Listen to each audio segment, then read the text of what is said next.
یہ قرآن پاک کی سب سے چھوٹی صورت ہے۔ اس میں ایک ورڈ آتا ہے ابتر۔ کیا آپ جانتے ہیں ابتر کسے کہتے ہیں؟ ابتر بتر سے ہے، یعنی کسی چیز کو کاٹ دینا، منقطع کر دینا۔ اہل عرب دم کٹے جانور کو ابتر کہتے ہیں۔ عرف عام میں اس سے ایسا آدمی مراد لیا جاتا ہے جس کی نرینہ اولاد نہ ہو اور جس کی نسل آگے چلنے کا کوئی امکان نہ ہو۔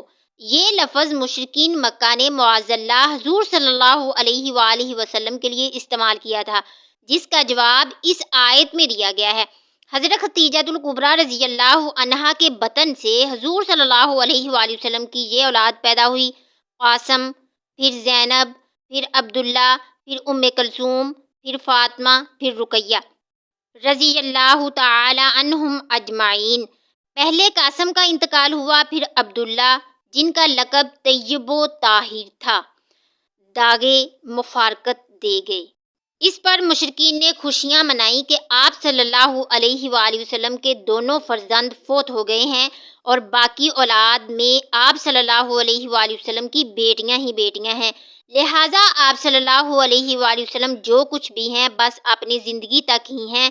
آپ صلی اللہ علیہ وآلہ وسلم کے بعد نہ تو آپ صلی اللہ علیہ وسلم کی نسل آگے چلے گی اور نہ ہی کوئی آپ صلی اللہ علیہ وآلہ وسلم کا نام لیوا ہوگا۔ اس پس منظر میں یہاں ان لوگوں کو سنانے کے لیے فرمایا جا رہا ہے کہ اے نبی صلی اللہ علیہ وآلہ وسلم، آپ کا نام اور ذکر تو ہم بلند کریں گے، جس کی وجہ سے آپ صلی اللہ علیہ وآلہ وسلم کے نام لیوا تو اربوں کی تعداد میں ہوں گے، البتہ آپ کے یہ دشمن واقعی ابتر ہوں گے جن کا کوئی نام لیوا نہیں ہوگا۔ السلام علیکم ورحمۃ اللہ وبرکاتہ۔ معزز سامعین، آج ہم انشاءاللہ سورۃ الکوثر کا لفظی ترجمہ اور مختصر تفسیر سمجھیں گے۔ آپ ہماری ساتھ پوری ویڈیو دیکھیے گا، انشاءاللہ آپ کو بہت فائدہ ہوگا۔ اللہ تعالیٰ ہر وہ شخص جو ویڈیو دیکھ رہا ہے اس کو دنیا اور آخرت میں کامیابیوں سے نوازے، آمین ثم آمین۔ اعوذ باللہ من الشیطان الرجیم۔ میں پناہ مانگتی ہوں اللہ تعالیٰ کی شیطان مردود سے۔ بسم اللہ الرحمن الرحیم۔ شروع اللہ کے نام کے ساتھ جو بڑا مہربان نہایت رحم کرنے والا ہے۔ اِنَّا أَعْطَيْنَاكَ الْكَوْثَرَ۔ اِنَّا أَعْطَيْنَاكَ الْكَوْثَرَ۔ بے شک ہم نے آپ کو عطا کیا کوثر۔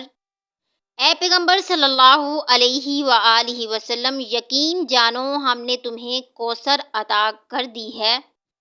کوثر کے لفظی معنی ہے بہت زیادہ بھلائی، اور کوثر جنت کی اس حوض کا نام بھی ہے جو حضور اقدس صلی اللہ علیہ وآلہ وسلم کے تصرف میں دی جائے گی، اور آپ کی امت کے لوگ اس سے سیراب ہوں گے۔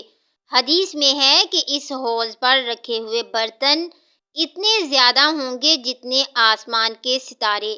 یہاں یہ لفظ اگر بہت زیادہ بھلائی کے معنی میں لیا جائے تو اس بھلائی میں حوض کوثر بھی داخل ہے۔ فَصَلِّ لِرَبِّكَ وَانْحَرْ۔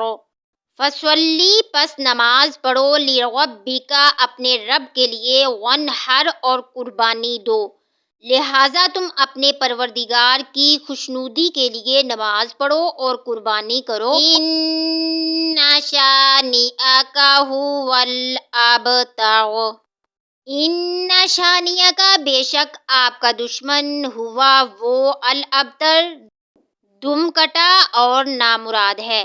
یقین جانو تمہارا دشمن ہی وہ ہے جس کی جڑ کٹی ہوئی ہے۔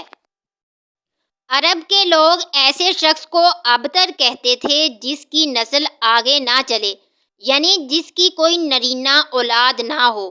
جب حضور اقدس صلی اللہ علیہ وآلہ وسلم کے بیٹے کا انتقال ہوا تو آپ کے دشمنوں نے، جن میں عاص بن وائل پیش تھا، آپ کو یہ طعنہ دیا کہ معاذ اللہ آپ ابتر ہیں اور آپ کی نسل نہیں چلے گی۔